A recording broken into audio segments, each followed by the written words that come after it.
라는 질문을 던지세요.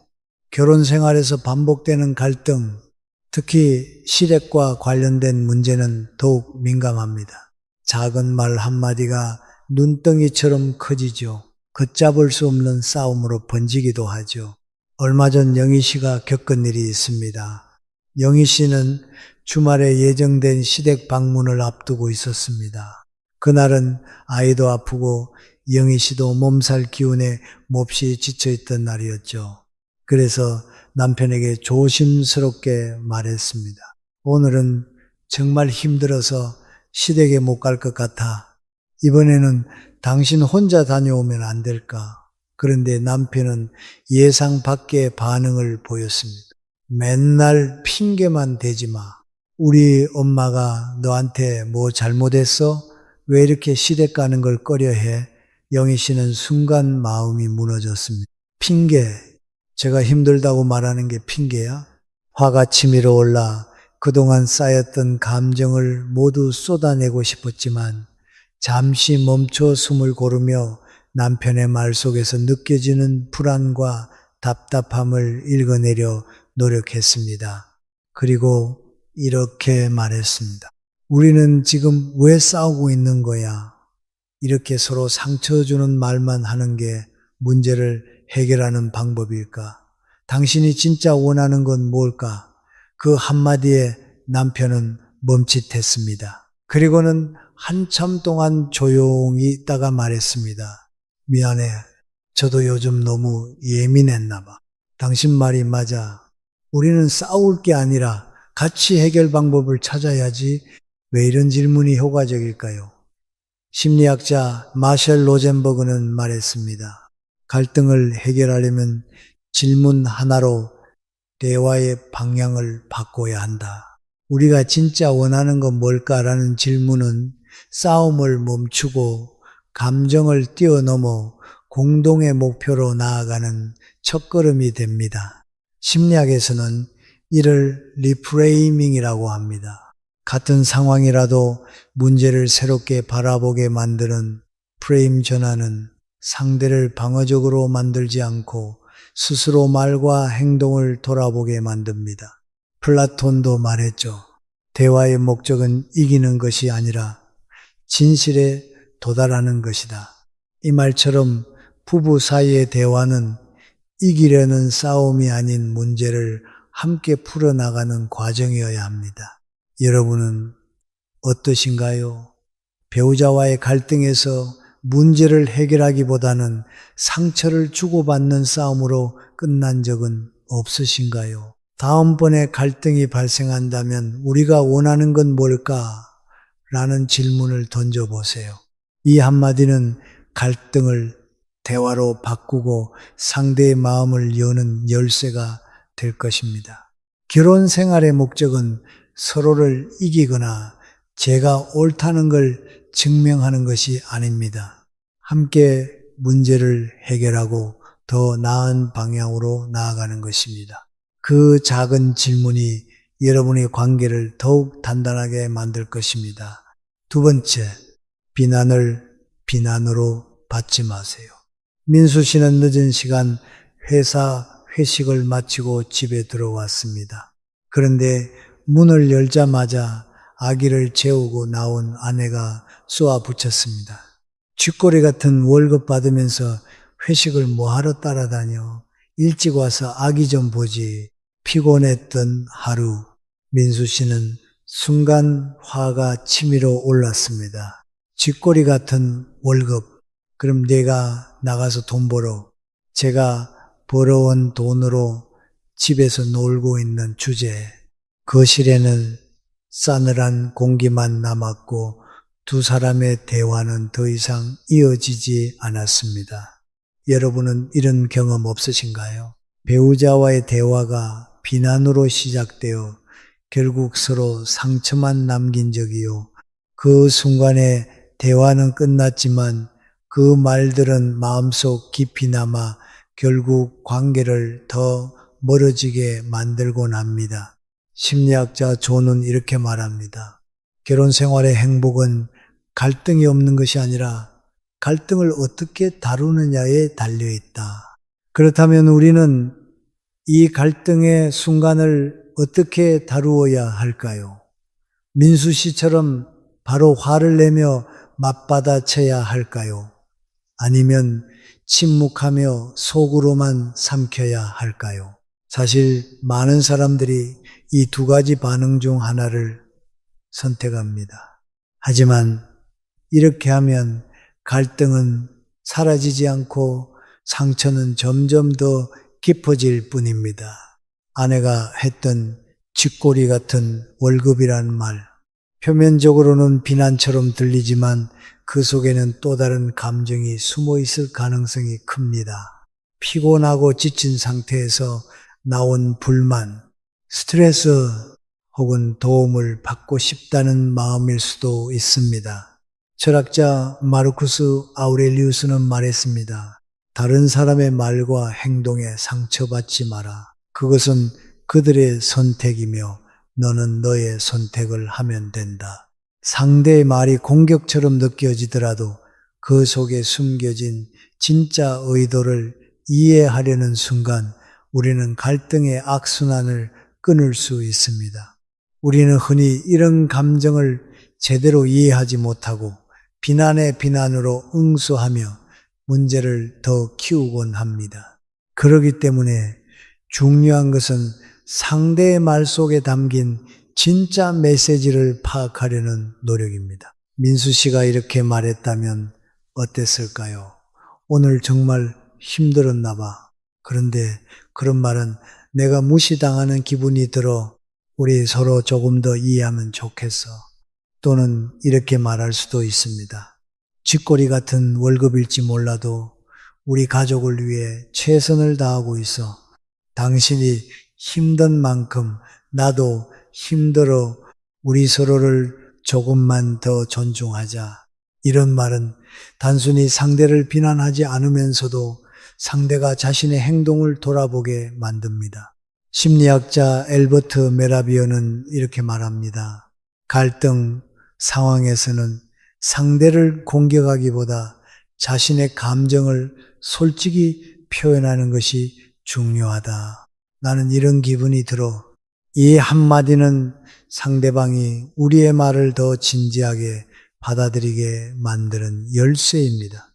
상대를 공격하지 않으면서도 상대가 자신의 행동을 되돌아볼 여지를 주는 말. 상대방의 무시에 더 큰 무시로 대응한다고 해서 내가 이기는 것은 아닙니다. 결국 그것은 나 자신을 더 아프게 만들 뿐입니다. 내가 아프지 않고 상대도 아프지 않으며 앞으로도 서로에게 상처를 주지 않기 위해 필요한 것은 단 하나입니다. 비난을 비난으로 받지 않는 태도, 결국 나의 행복을 위한 선택이기도 하죠. 말은 상대방을 공격하는 칼이 될 수도 있고 마음을 여는 열쇠가 될 수도 있습니다. 이제 여러분께 묻고 싶습니다. 다음번에 배우자가 비난의 말을 던진다면 여러분은 어떤 선택을 하시겠습니까? 상대방의 말 속에 숨겨진 진짜 감정을 찾아내고 그 순간을 이해와 존중으로 바꿀 준비가 되셨나요? 그 작은 변화가 여러분의 관계를 어떻게 달라지게 만들지 직접 경험해 보세요. 행복은 우리 손에 달려 있습니다. 세 번째, 배우자를 인정만 해도 무시는 싹 사라집니다. 결혼 생활에서 서로를 인정하는 태도는 관계를 단단히 유지하는 데 필수적입니다. 하지만 여러분은 배우자를 얼마나 인정하고 계신가요? 그들이 아는 것, 하는 것, 심지어 잘못된 판단조차 한 번이라도 진지하게 인정해 본 적 있으신가요? 얼마 전 들은 민영 씨의 이야기가 떠오릅니다. 민영 씨의 남편은 최근 주식 투자에 관심을 가지기 시작했습니다. 저녁 식사를 하면서도 들뜬 목소리로 말했죠. 이번에 A기업 주가가 오를 것 같아. 이제 큰 돈을 벌 기회야. 하지만 민영 씨는 한마디로 찬물을 끼얹었습니다. 그건 뉴스에서 다 나왔잖아. 너만 아는 정보도 아니고 그걸로 큰돈 벌겠다고? 그 순간 남편의 얼굴은 굳어졌습니다. 민영 씨는 남편이 왜 기분이 상했는지 그땐 전혀 알지 못했죠. 그저 사실을 말했을 뿐인데 왜 그렇게 예민하게 반응했는지 이해할 수 없었습니다. 여러분도 이런 순간 없으신가요? 가족이 무엇인가에 열정을 갖고 이야기할 때 그 이야기를 인정하지 않고 그건 틀렸어 혹은 그건 별로야 라고 부정했던 적 말입니다. 그 말 한마디가 상대방의 자존심을 꺾고 마음을 멀어지게 만든다는 걸 생각해 보신 적 있으신가요? 심리학자 칼로저스는 이렇게 말했습니다. 사람은 자신이 이해받고 인정받을 때 비로소 성장한다. 결혼 생활에서도 마찬가지입니다. 배우자의 생각이나 시도, 심지어 실수까지도 인정받고 싶어 한다는 걸 기억해야 합니다. 그렇다면 우리는 어떻게 배우자를 인정할 수 있을까요? 그들의 의견에 귀 기울이고 그 열정을 진심으로 받아주는 것입니다. 민영 씨가 그날 이렇게 말했다면 어땠을까요? 오, 그런 생각했구나.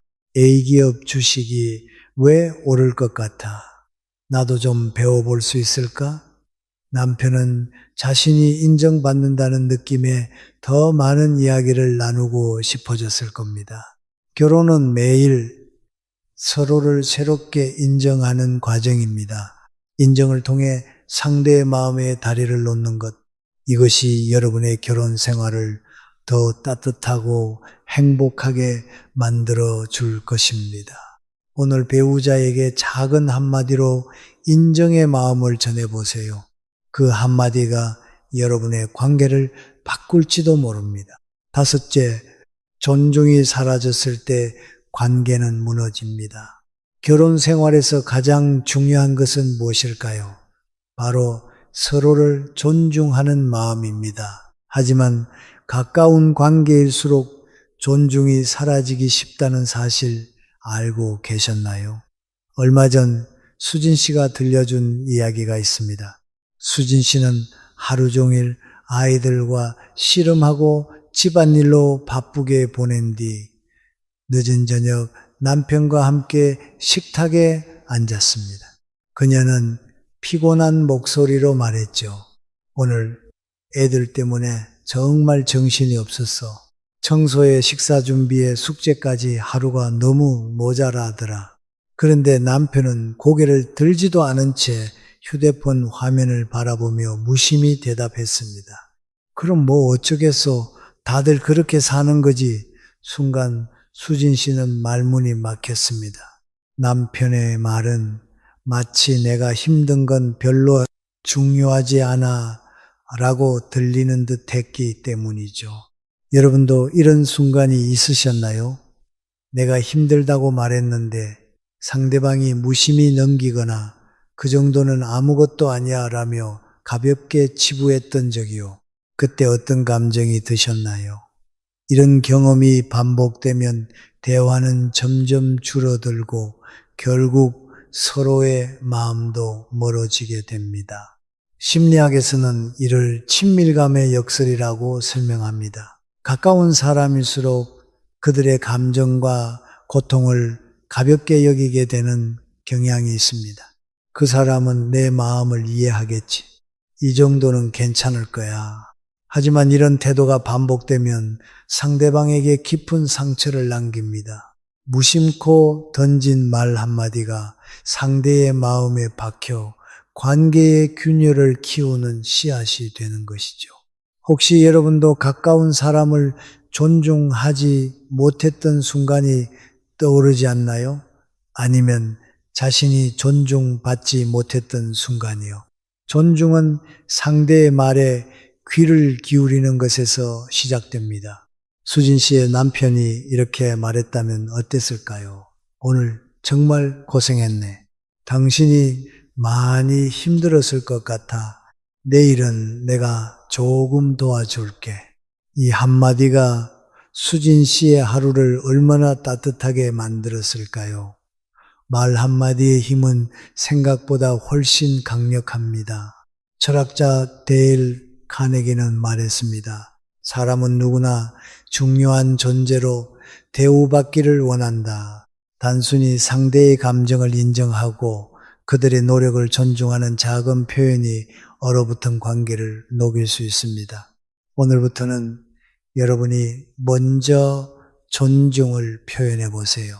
상대방의 말을 더 귀 기울여 듣고 그들이 느끼는 감정을 공감하며 인정해 주는 겁니다.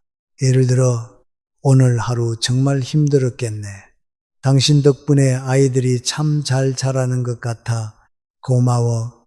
이런 작은 말들이 서로를 이해하고 존중하는 분위기를 만듭니다. 존중은 사랑의 또 다른 이름입니다.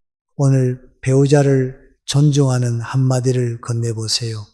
행복은 우리가 서로를 존중하는 순간 시작됩니다. 다섯 번째, 감정어휘를 많이 익히세요.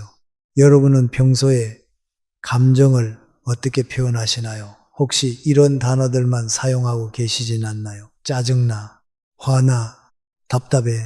이 단어들만으로 여러분의 감정을 충분히 전달할 수 있을까요? 사실 이런 단어들은 우리의 감정을 너무 단순하게 표현하고 때로는 극단적으로 보이게 만듭니다. 그 결과 상대방은 우리의 진짜 감정을 오해하거나 심지어 우리를 감정적인 사람으로 여길 수도 있습니다. 왜 우리는 감정을 이렇게밖에 표현하지 못할까요? 바로 감정을 세분화하고 정확히 표현하는 감정어휘가 부족하기 때문입니다. 심리학자 브레네 브라운은 이렇게 말했습니다. 감정을 제대로 이름 붙이는 것은 감정을 다루는 첫걸음이다. 여러분이 배우자에게 짜증나라고 말하면 상대방은 정확히 무엇이 문제인지 이해하기 어렵습니다. 하지만 이렇게 말해보세요. 지금 기분이 조금 불편해. 오늘 있었던 일이 계속 신경 쓰여서 그런 것 같아. 어떤 차이가 느껴지시나요? 감정을 세분화하면 상대방이 왜 이렇게 말하는지를 더 잘 이해하고 여러분의 감정을 받아들이는 태도도 달라집니다. 단순한 불만에서 벗어나 서로의 마음을 연결하는 대화로 전환되는 거지요. 이제 배우자와의 대화에서 사용할 수 있는 감정 어휘를 몇 가지 소개해 드리겠습니다. 이 표현들은 단순히 불만을 넘어서 여러분의 진심을 더 섬세하게 전달할 수 있는 도구가 될 것입니다. 지금 조금 섭섭해, 뭔가 외로운 기분이 들어. 내가 오늘 많이 혼란스러웠어. 지금 기분이 약간 상했어. 조금 서운했지만 왜 그런지 알고 싶어. 어떠신가요? 이런 말을 사용하면은 상대방은 비난받는 느낌을 덜 받습니다. 예를 들어 짜증나라는 말은 공격적으로 들릴 수 있지만 지금 조금 서운해라고 말하면 대화가 훨씬 부드럽고 문제 해결로 이어질 가능성이 높아집니다. 감정을 세분화하면 무엇이 달라질까요? 감정을 세분화하여 표현하면 상대방은 여러분이 느끼는 감정을 이해하기 더 쉬워지고 스스로 자신의 행동을 돌아볼 기회를 갖게 됩니다. 예를 들어 내가 불안했어 라는 말은 상대방이 자신의 말과 행동을 다시 생각해 보도록 유도합니다. 그 과정에서 단순한 갈등이 아닌 서로를 이해하고 공감하는 대화로 나아가게 됩니다. 심리학자 다니엘 골먼은 말했습니다. 감정을 정확히 표현하는 사람은 다른 사람과의 관계를 더 효과적으로 관리할 수 있다. 감정 어휘는 단순히 우리의 마음을 표현하는 도구를 넘어 배우자와의 관계를 이어주는 다리가 됩니다. 단순히 화를 내거나 짜증을 부리는 대신 더 섬세한 감정 어휘로 마음을 표현해 보세요. 이 작은 변화가 배우자와의 대화를 따뜻하게 만들고 여러분의 관계를 더욱 깊고 단단하게 만들어 줄 겁니다. 감정을 더 정확히 표현하고 싶으신가요? 영상 아래 더보기란에서 감정의의를 익히는 데 도움이 되는 추천 도서를 확인해 보세요. 감정 표현의 힘을 활용해 서로의 마음을 이해하고 연결하는 방법을 찾아보세요. 작은 변화가 쌓이면 여러분의 결혼 생활도 새로운 활기를 얻게 될 것입니다. 배우자가 여러분을 무시한다고 느껴질 때 절대 자존감을 잃지 마세요. 결혼 생활은 두 사람이 서로를 존중하며 함께 성장하는 여정입니다. 그 여정이 때로는 고되고 힘들더라도 스스로의 가치를 포기하지 않는 한 여러분은 행복한 결혼을 만들어갈 수 있습니다. 세월이 흘러도 포기하지 마세요. 오히려 그 세월을 기회로 삼아 서로를 더 깊이 이해하고 진정한 관계를 만들어 가세요. 결국 행복한 결혼 생활은 작은 노력과 끊임없는 존중에서 시작됩니다. 지금 바로 시작해 보세요. 여러분의 노력은 반드시 결실을 맺을 것입니다. 혹시 지금 여러분이 배우자와의 관계에서 느끼는 어려움이나 고민이 있다면 댓글로 나눠주세요. 여러분의 이야기가 누군가에게 공감과 위로가 되고 또 다른 배움과 깨달음의 시작이 될지도 모릅니다. 이 영상이 필요한 분들께 공유해 주시고 구독과 좋아요로 저를 응원해 주세요. 여러분과의 소중한 연결이 저에게 큰 힘이 됩니다. 그리고 이어서 다음 주제를 공유하겠습니다. 거절해야 할 때 이 한마디면 깔끔하게 해결된다. 누구도 상처받지 않는 거절법, 이런 경험 한 번쯤 있으셨죠? 상대방의 부탁을 들어주기 어려운데 거절하려니 상처받을까 걱정되고 내 마음도 불편하고 결국 마지못해 네라고 말하게 되는 난감한 순간들, 거절하는 게 참 쉽지 않다는 거 다들 공감하실 거예요. 그런데 너무 걱정하지 마세요. 오늘은 부탁을 억지로 수락하지 않아도 상대도 나도 기분 좋게 마무리할 수 있는 방법을 알려드릴게요. 오늘 알려드릴 6가지 방법 중 하나만 실천해도 훨씬 편하게 거절할 수 있을 거예요. 지금 바로 시작하겠습니다. 첫 번째, 앞으로 이런 부탁은 하지 말아줘. 60대 후반 영희 씨는 며칠 전 아들로부터 또다시 돈을 부탁받았습니다. 엄마, 이번 달 생활비가 좀 부족해서 그러는데 이번만 좀 도와줄 수 있을까? 영희 씨는 순간 마음이 무거워졌습니다. 몇 번이고 도와줬지만 이제는 본인도 여유가 없고 계속 이렇게 도와주는 게 맞나 싶은 고민이 머리를 스쳤습니다. 자식이 힘들다는 걸 알기에 거절하기는 쉽지 않았습니다. 하지만 더는 안 된다는 생각이 들었습니다. 그날 영희 씨는 결심했습니다.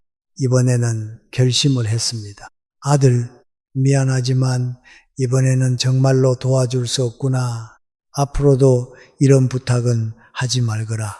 아들은 순간 당황한 듯 했지만 영희 씨의 단호한 말에 더 이상 강요하지 않았습니다.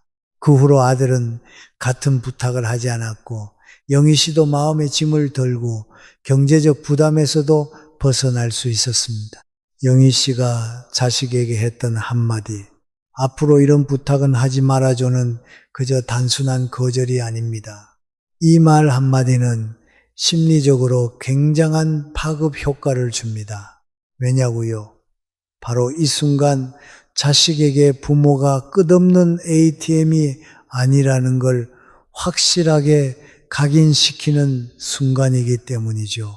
우리는 부모가 자식의 어려움을 보면 당연히 도와줘야 한다고 생각하는 경향이 있습니다. 특히 부모 입장에서는 자식이 생활비를 부탁하면 그저 외면하기 어려운 게 사실이죠.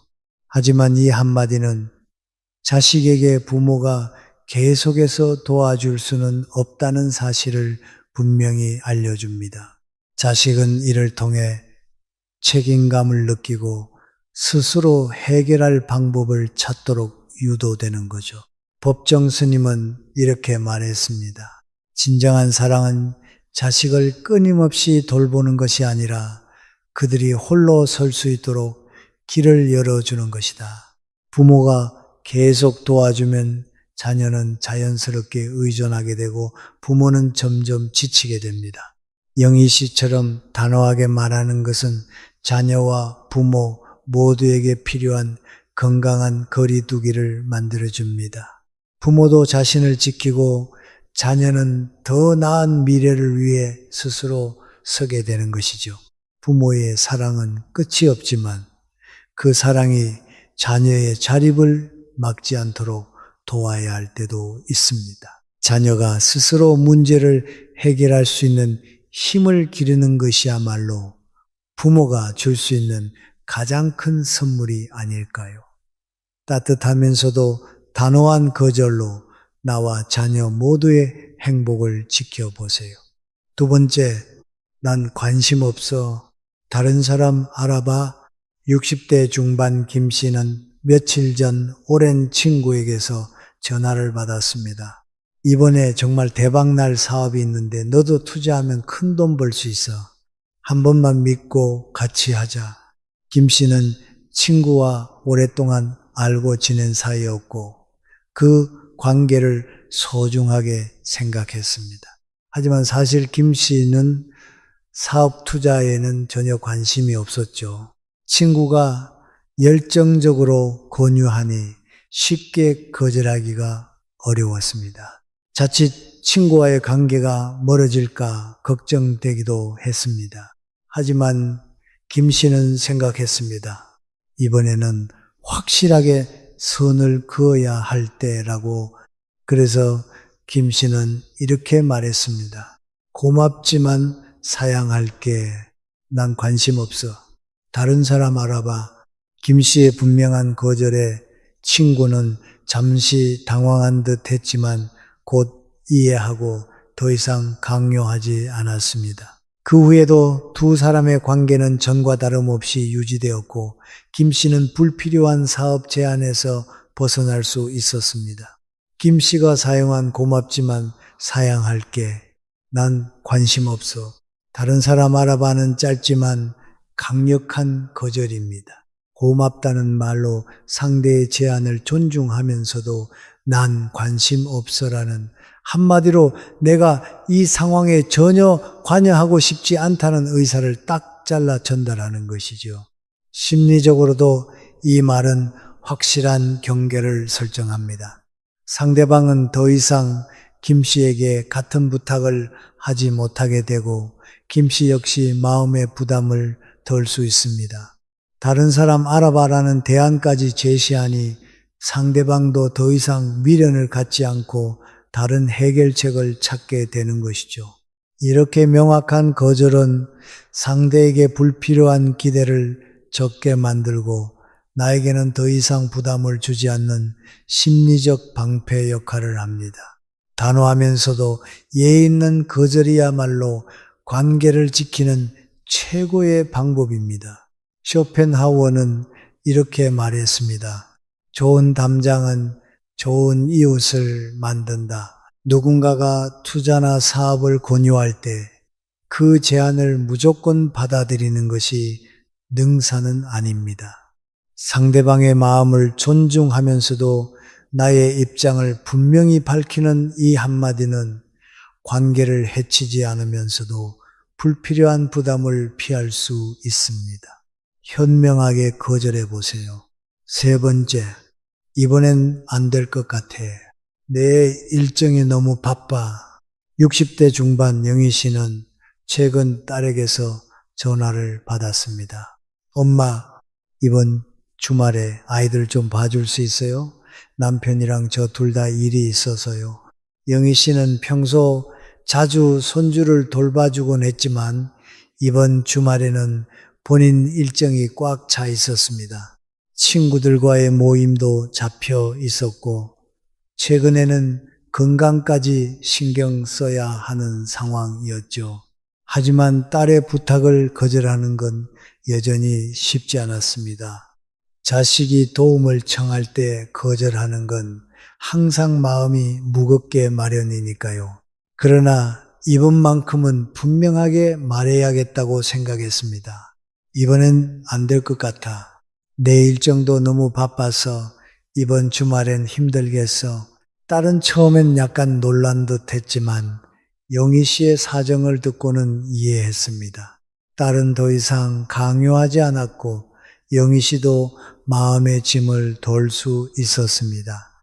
손주 돌봄을 자주 하다 보니 자신도 모르게 피곤해지고 건강에 무리가 왔던 영희 씨는 이번 기회에 자신을 돌볼 시간을 가질 수 있었습니다. 영희 씨가 말한 이번엔 안 될 것 같아. 내 일정이 너무 바빠라는 한마디는 단순한 거절이 아니라 아주 강력한 효과를 발휘합니다. 왜냐고요? 이 말은 자녀에게 부모도 자기 삶이 있다는 사실을 분명하게 전달해 주기 때문입니다. 우리는 종종 부모가 자녀와 손주의 모든 문제를 해결해 주는 슈퍼히어로처럼 느껴지죠. 그러나 현실은 다릅니다. 부모도 자신의 건강과 일정을 챙겨야 합니다. 내 일정이 바빠라는 말은 그 경계를 명확히 설정해 주며 자녀도 부모가 언제나 도와줄 수 없다는 사실을 받아들이게 만듭니다. 이 한마디가 흥미로운 점은 자녀도 이 말을 들으면 부모에게 더는 무리한 요구를 하지 않게 된다는 것입니다. 오히려 이러한 경계가 부모와 자녀의 관계를 더욱 건강하게 만들어줍니다. 부모 입장에서는 자녀의 요구를 단호하게 거절하면서도 내 건강과 내 삶을 지키는 현명한 선택을 할 수 있다는 점이 매력적이죠. 법정 스님은 이렇게 말했습니다. 몸이 아프면 마음도 아프다. 자녀나 손주 돌봄을 부탁받을 때 거절하는 것이 쉽지는 않지만 부모로서도 자신의 삶과 건강을 돌보는 시간이 필요합니다. 따뜻하면서도 분명한 거절로 나와 자녀 모두의 행복을 지켜보세요. 네 번째, 미안하지만 이제 빌려주기 부담스러워. 60대 중반 김 씨는 또다시 이웃에게 카메라를 빌려달라는 부탁을 받았습니다. 김 씨, 이번에 우리 가족 모임이 있는데 카메라 좀 빌려줄 수 있을까요? 지난번에 잘 썼거든요. 김 씨는 몇 번 카메라를 빌려주긴 했지만 이제는 슬슬 부담이 되기 시작했습니다. 특히 카메라 같은 소중한 물건을 자꾸 빌려주는 게 조금씩 신경이 쓰였습니다. 게다가 계속 빌려주다 보면 혹시 문제가 생기진 않을까 걱정도 됐죠. 거절하고 싶었지만 이웃과의 관계가 어색해지면 어쩌나 싶어 고민되기도 했습니다. 하지만 이번에는 더 이상 무리하지 않기로 결심한 김 씨는 솔직하게 말했습니다. 미안하지만 이제 빌려주기 좀 부담스러워. 카메라는 소중한 물건이라 자주 빌려주기가 어렵네. 이웃은 잠시 놀란 듯 했지만 김 씨의 솔직한 말에 더 이상 강요하지 않았습니다. 이웃과의 관계도 여전히 원만하게 유지됐고 김 씨는 계속되는 카메라 대여 요청에서 벗어나 마음의 짐을 덜 수 있었습니다. 김 씨가 사용한 이제 빌려주기 부담스러워라는 한마디는 생각보다 훨씬 강력합니다. 왜냐하면 이 말은 단순한 거절이 아니라 상대방에게 내가 느끼는 부담과 물건의 소중함을 이해해달라는 메시지를 보내는 것이거든요. 한두 번은 괜찮았던 부탁이 반복되면은 그 무게가 커지기 마련이죠. 이웃 간의 부탁도 처음엔 사소해 보이지만 자꾸 반복되면 누군가는 부담을 느끼게 돼요. 특히 카메라 같은 중요한 물건을 자주 빌려주다 보면 당연히 이제 그만 빌려줘야겠네 하는 마음이 들게 마련입니다. 김 씨는 이 한마디로 그동안의 호의를 멈추고 확실한 경계를 설정한 것이죠. 이웃도 이제는 다시 부탁하기 전에 두 번 생각하게 됩니다. 김 씨가 부담스러워 했었지라고 말이에요. 이렇듯 솔직하게 말하면 관계를 해치지 않고 오히려 건강한 경계를 세우는 심리적 방패 역할을 하게 됩니다. 칼 융은 이렇게 말했습니다. 건강한 관계는 서로의 경계를 지킬 때 비로소 가능하다. 부탁을 거절하는 것은 경계를 지키는 일이며 이 경계가 있어야만 관계가 오래 유지됩니다. 따뜻하면서도 분명한 거절로 나와 이웃 모두의 관계를 건강하게 지켜보세요. 5번째, 당장은 어려울 것 같습니다. 50대 중반 김 씨는 직장에서 바쁜 하루를 보내고 있었습니다. 그러던 중 상사가 다가와 추가 업무를 부탁했습니다. 김 씨, 이번에 새로운 프로젝트가 생겼는데 이 일도 좀 맡아줄 수 있겠어? 김 씨는 이미 여러 가지 업무에 매달리고 있었고 추가 업무를 받기엔 시간이 턱없이 부족한 상황이었습니다. 상사의 요청을 무조건 거절할 수 없었지만 지금 당장 그 일을 처리할 여유가 없다는 사실을 분명히 전해야 했습니다. 김 씨는 잠시 생각한 후 이렇게 말했습니다. 지금 맡고 있는 일들이 마무리되면 가능할 것 같은데 당장은 조금 어려울 것 같습니다. 다른 기한을 주시면 도와드릴게요. 상사는 김 씨의 상황을 이해했고 다른 기한을 제시하며 요청을 조정했습니다. 김 씨는 추가적인 부담 없이 자신의 일정을 조율할 수 있었습니다. 김 씨가 말한 당장은 어려울 것 같습니다. 라는 한마디는 상사의 부탁을 무조건 거절하지 않으면서도 내 상황을 분명히 알리고 협조할 의사를 보여주는 똑똑한 방법입니다. 상사가 부담을 주더라도 직접적으로 거절하기 어려운 상황에서 부드럽게 거절할 수 있는 효과적인 말이죠. 특히 다른 기한을 주시면 도와드릴게요 라는 추가적인 대안을 제시하면 상사에게 협조하려는 마음이 있음을 전달하면서도 내 업무를 지킬 수 있는 경계를 세우는 데 효과적입니다. 이 한마디로 상사는 김 씨의 업무 상황을 이해하고 무리한 부탁을 줄이게 됩니다. 이 말이 똑똑한 절인 이유는 상사는 여전히 김 씨가 협조적인 태도를 보였다고 느끼고 김 씨는 자신의 업무에 집중할 시간을 벌 수 있다는 것이죠. 법정 스님은 이렇게 말했습니다. 아무리 바빠도 스스로를 돌보는 시간을 잊지 마라.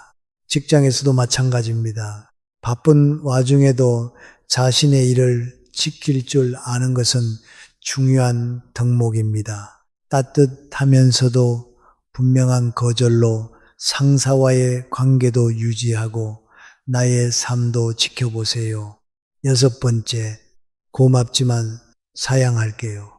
김 씨는 장을 보러 가던 중 길에서 설문조사를 부탁하는 사람을 만났습니다.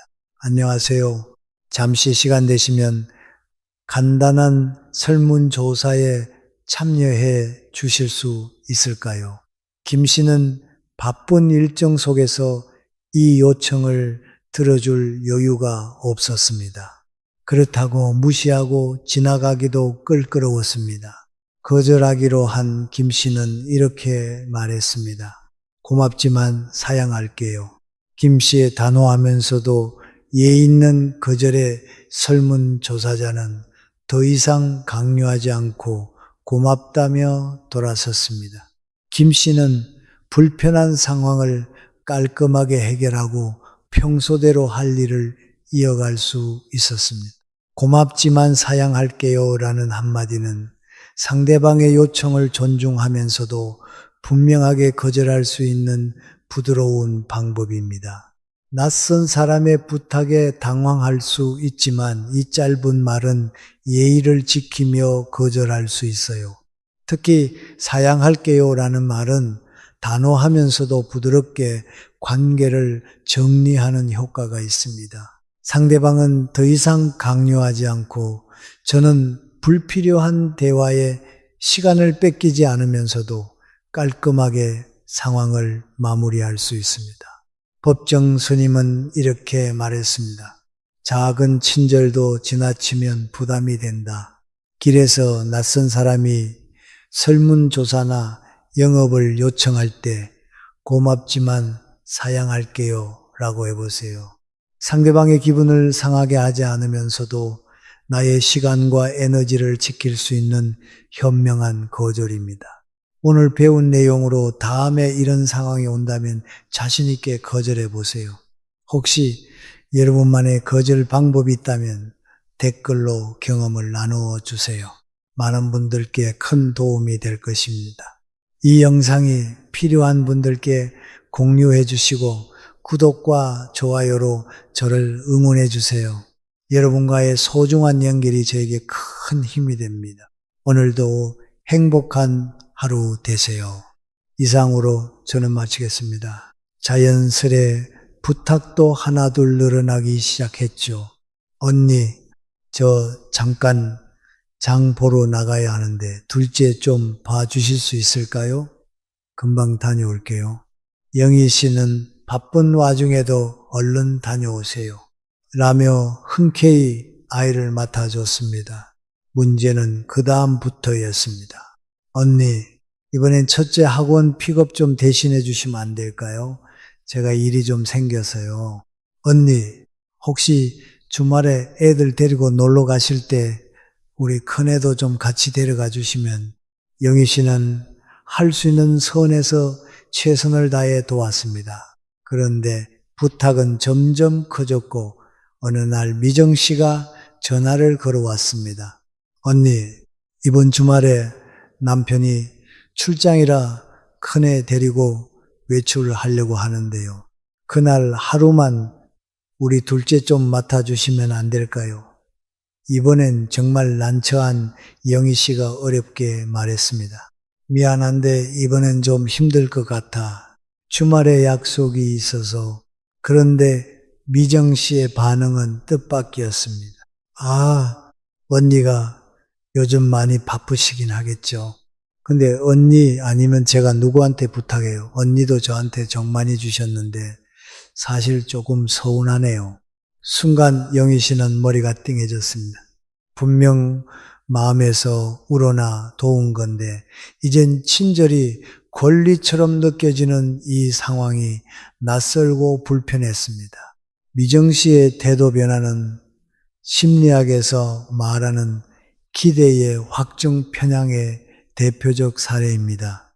그 사람은 처음 받은 호의를 기준으로 이 사람이 앞으로도 계속 이렇게 해줄 것이다라는 기대를 만듭니다. 처음엔 작은 친절이 고마움으로 돌아오지만 시간이 지나면 당연한 권리처럼 여겨지죠.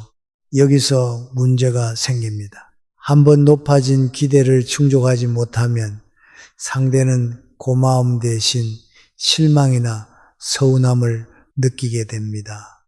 특히 친절을 베푸는 사람의 사정은 중요하지 않고 왜 예전처럼 해주지 않지라는 생각만 남게 됩니다.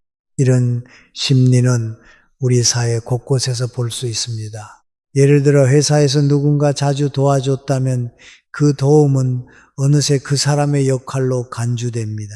그런데 갑자기 도움을 거절하면 결국 친절은 양날의 검이 될 수 있습니다.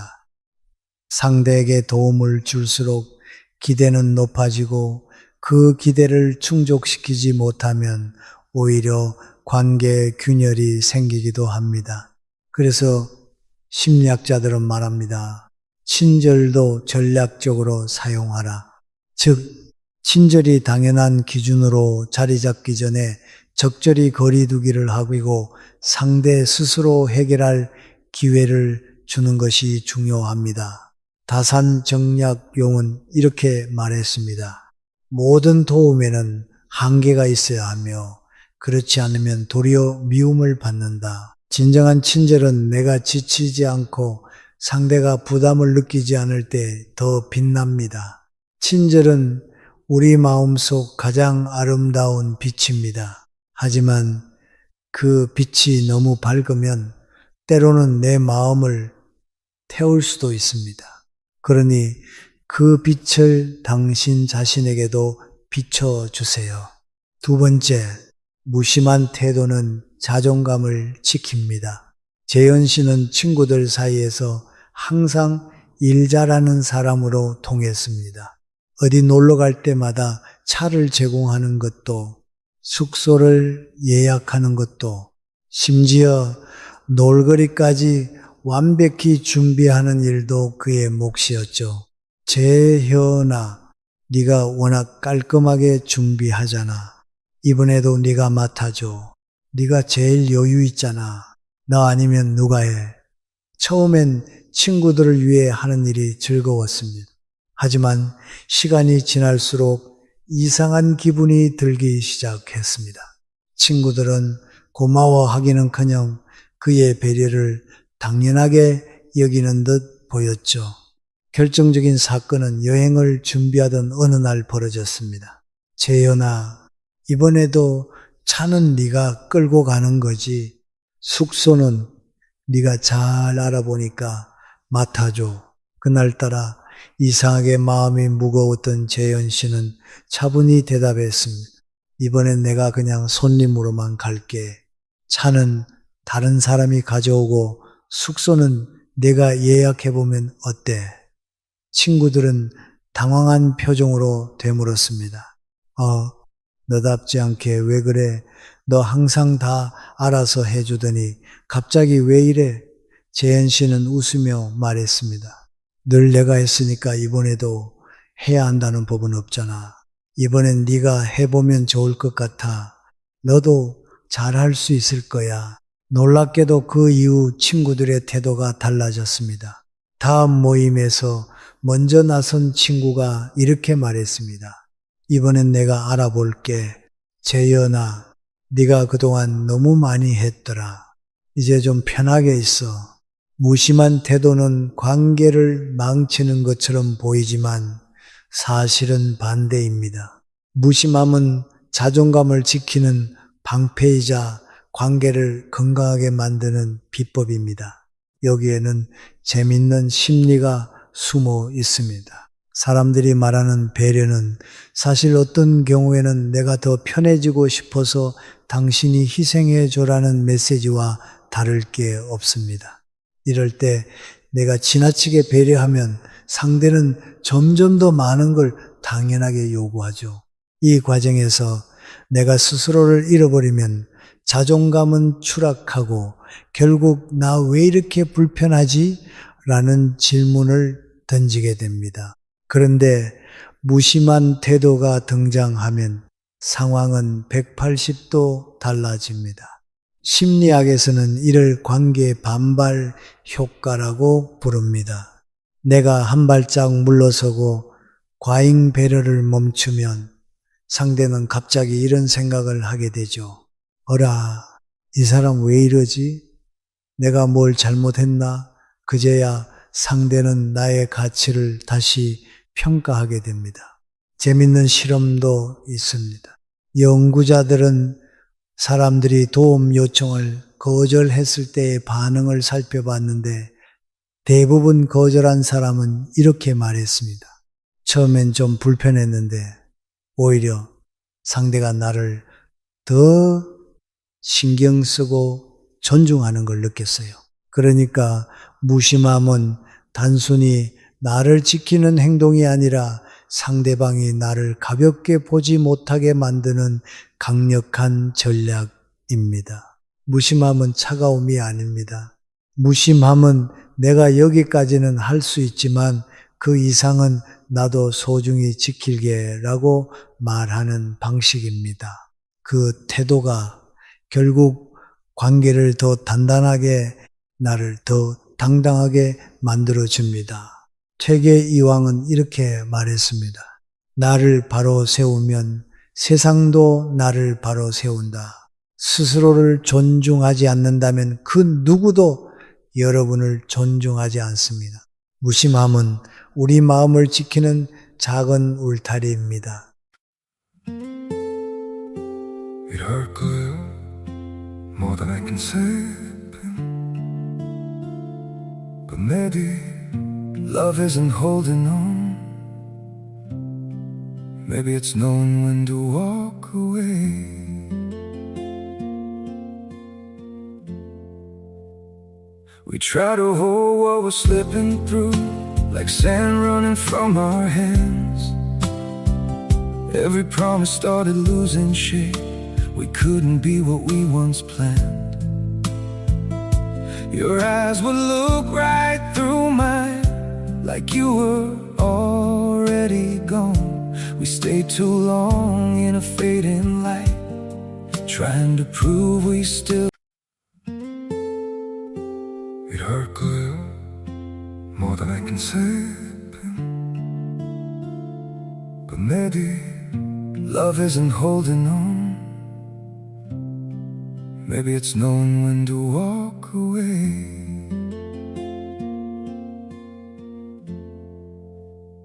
We try to hold what we're slipping through, like sand running from our hands. Every promise started losing shape. We couldn't be what we once planned. Your eyes would look right through mine, like you were already gone. We stayed too long in a fading light, trying to prove we still. It hurt good, more than I can say. But maybe love isn't holding on. Maybe it's knowing when to walk away.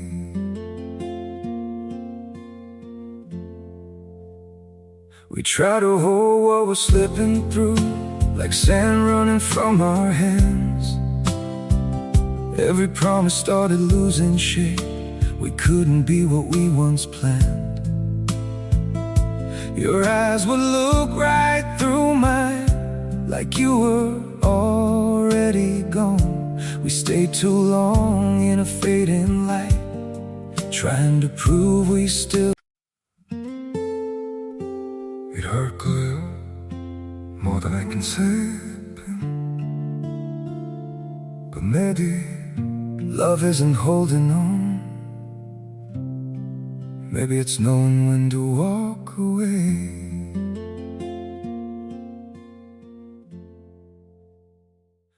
그 울타리가 없으면 우리는 끝없이 주기만 하다가 지쳐버리죠. 여러분, 오늘은 스스로에게 이렇게 말해주세요. 내가 나를 지켜야 세상도 나를 지킨다. 여러분의 자존감은 여러분을 더 빛나게 만들 것입니다. 그 빛이 여러분을 가장 소중한 곳으로 안내하길 바랍니다. 세 번째, 호의를 아끼면 가치가 올라간다. 은주 씨는 평소에 조금 무뚝뚝하다는 말을 자주 들었습니다. 동네 엄마들 모임에서도 그녀는 늘 조용히 앉아 있다가 할 말만 하고 먼저 자리를 뜨곤 했죠. 은주 씨는 참 깔끔한 사람이야. 근데 좀 어렵지 않아?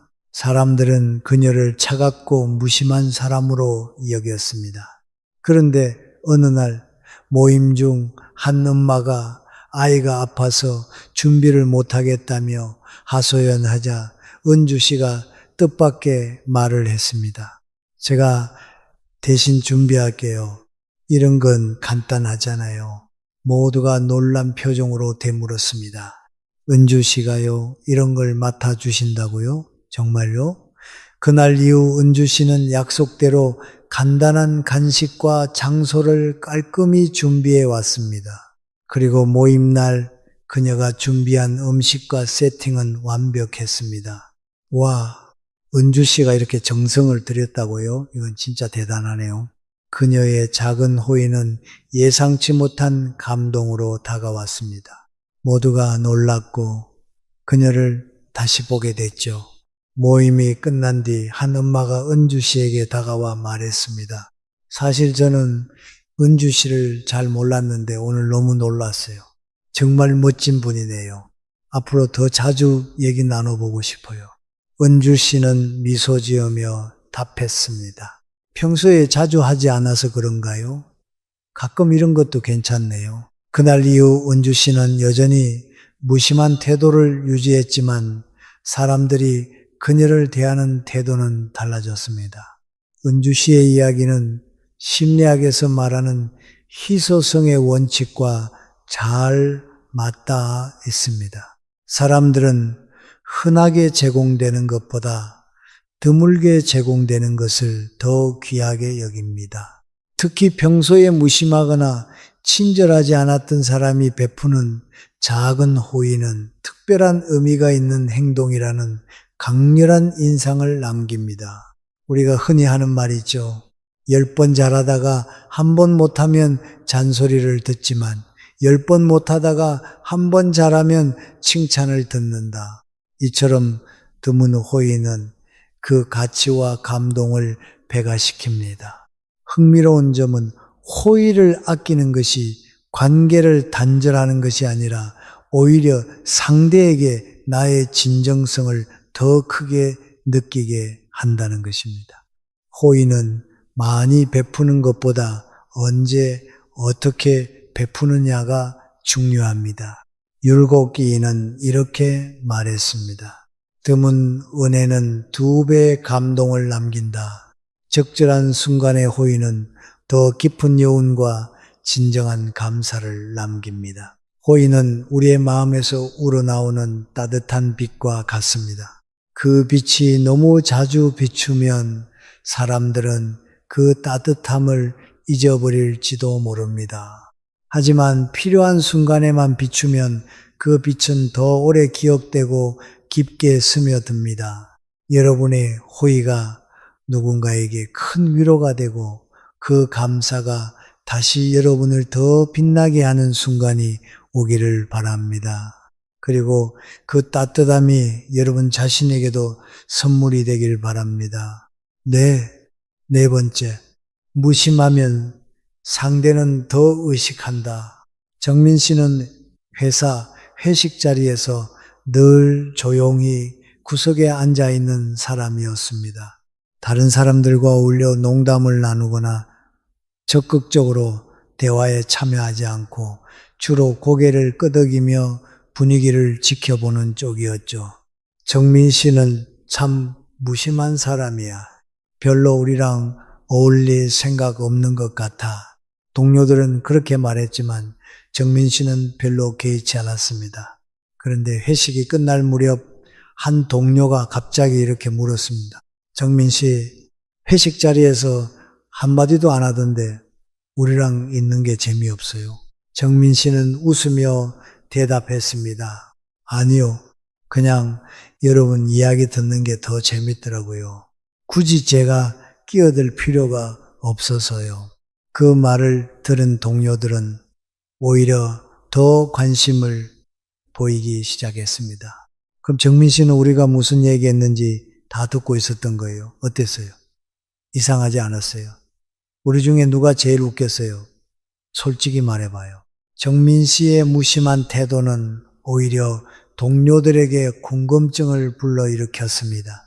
활발한 사람들이 자신을 어필하려는 자리에서 아무 말 없이 조용히 있는 정민 씨는 저 사람은 우리를 어떻게 보고 있을까라는 생각을 상대방에게 심어 주었죠. 이후에도 회식 자리에서 동료들은 자꾸 정민 씨에게 말을 걸며 이런 질문을 던졌습니다. 정민 씨, 이런 자리 불편한 거 아니죠? 가끔은 본인 생각도 얘기해봐요. 다들 정민 씨가 조용해서 더 신경 쓰는 것 같아요.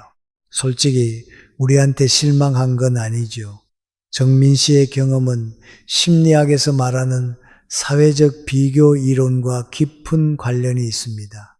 사람들은 자신을 평가할 기준이 필요할 때 무심한 상대방의 반응에 더 민감하게 반응하는 경향이 있습니다. 많은 사람들이 자신의 존재를 드러내고 어필하려는 자리에서 조용히 있는 사람은 오히려 더 강한 존재감을 드러냅니다. 무심한 태도는 상대에게 이 사람이 나를 평가하고 있다는 긴장감을 불러일으킵니다. 그 긴장감 속에서 상대는 스스로의 행동을 되돌아보고 더 잘 보이려 노력하거나 자신의 행동을 의식하게 됩니다. 결국 무심함은 단순히 말이 없고 행동하지 않는 것이 아니라 상대방의 생각과 행동을 더 신경 쓰게 만드는 강력한 심리적 장치로 작용합니다. 흥미로운 점은 이런 무심함이 대화나 관계를 단절시키는 것이 아니라 오히려 상대방이 스스로를 돌아보고 나와의 관계를 더 진지하게 생각하게 만든다는 것입니다. 율곡이인은 이렇게 말했습니다. 행동하지 않음으로써 사람을 움직이게 하라.